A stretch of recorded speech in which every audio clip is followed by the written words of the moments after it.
We're going to talk about today. Are you curious about earthquakes in Santa Cruz? Have you, did you know there was an earthquake here? Well, I'm going to talk about it today because I was here during the earthquake and I want to just describe the whole thing. And I've been thinking about it because I've been talking to people about it, to buyers more than anybody, about what to expect. And I thought, oh, I'll just do a little video on it. Hi, I'm Michele from Compass. Michele Replogle, that is. And I just thought, well, I'll just describe what happened when I was here during the earthquake so people would kind of get an idea of what to expect. It was a pretty big one.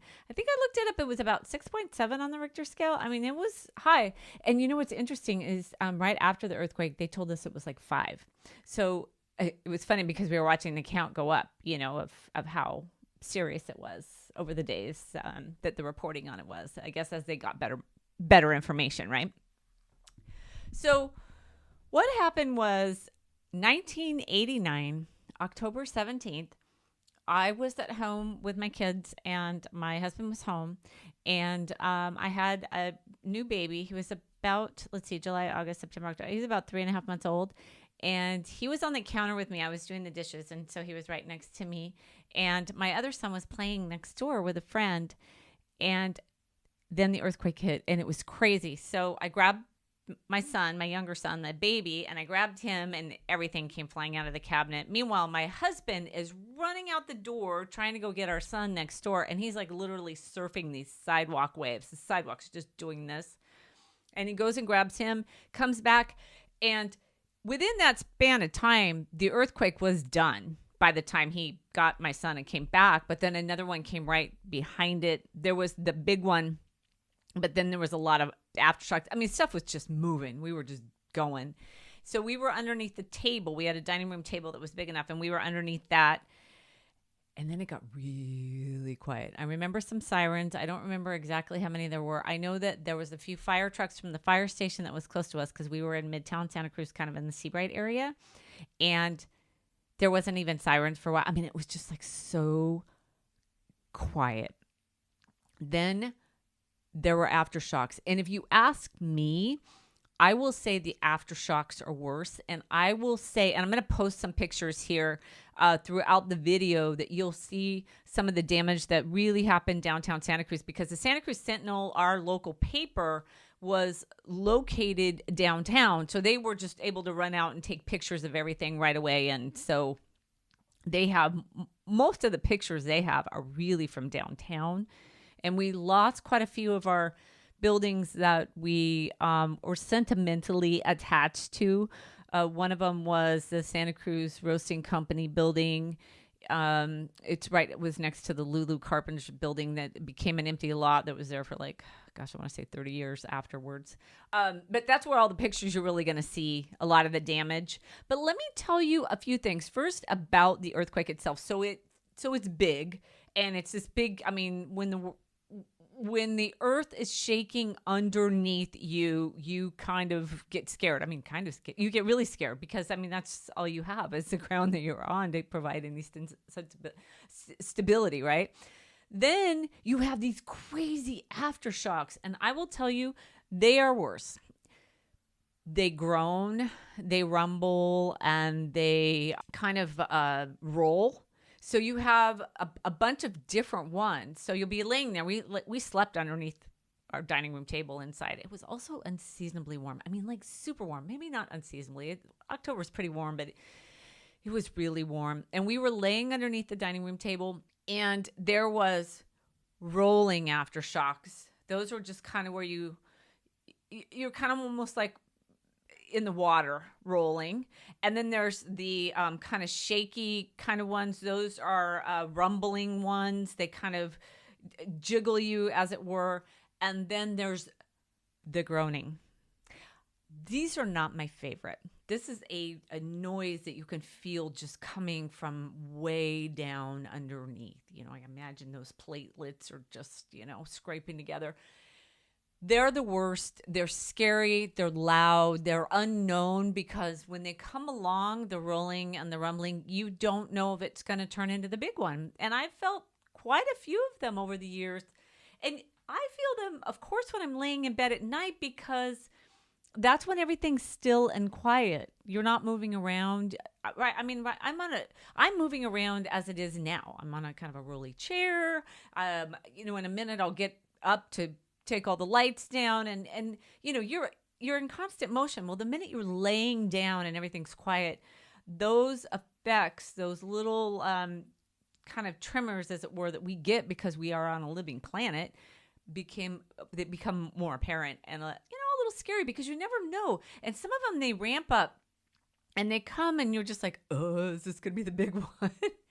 No, they never are. There was one, oh gosh, I want to say it was 2 years ago. It was like in January, and it was a 4.0, and it made me think maybe I should be going outside where there's nothing over my head, but it was over really quickly. So, it was fine. All in all, most of the time, so if you're buying a home, what you would need to know, of course, is make sure you keep your absolute valuables and breakables in cabinets that can be closed securely and not open and fall down on anything or anyone.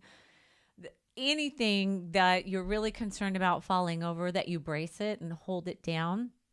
That's why water heater strapping is so important, is because they can fall over.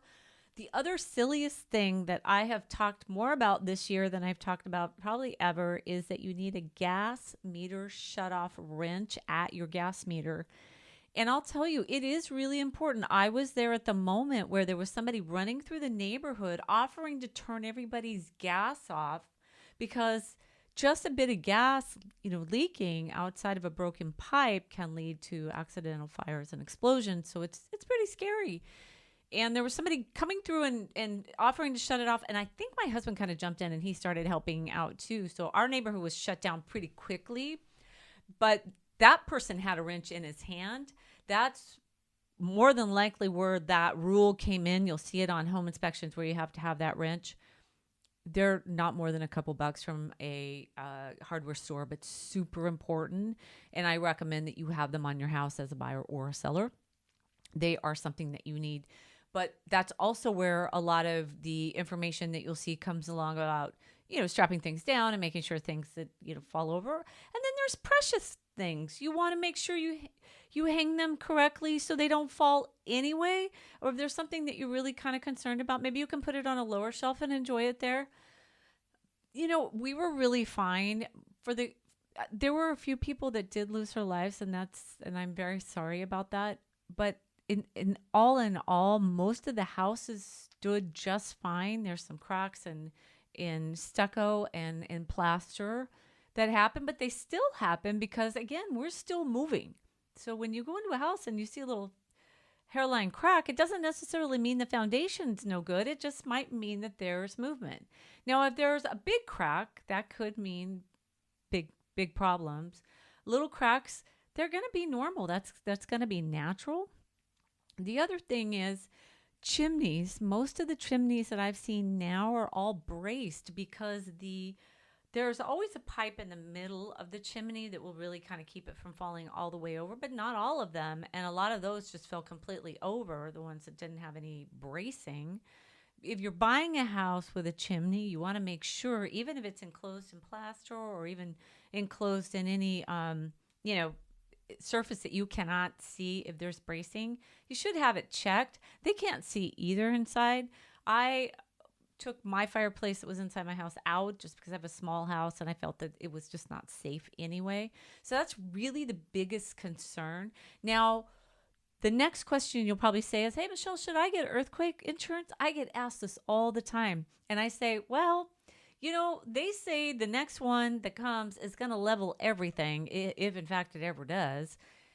And so insurance may not help you. I don't really know. They would like to sell insurance, but, they've sold flood insurance and then didn't honor those policies. So, I don't know. I'm not really entirely sure. I don't really think we're going to have the big one. They love that. We're going to have the big one. But the thing is that was a big one. It could get bigger. But our building standards are so rigorous that I believe everybody will probably still be okay. really the only thing you need to think about is when you're buying a much older home where those building standards weren't code. I mean, we hadn't had an earthquake yet. And the bracing and the technology to make some of this stuff really sturdy and safe weren't around yet.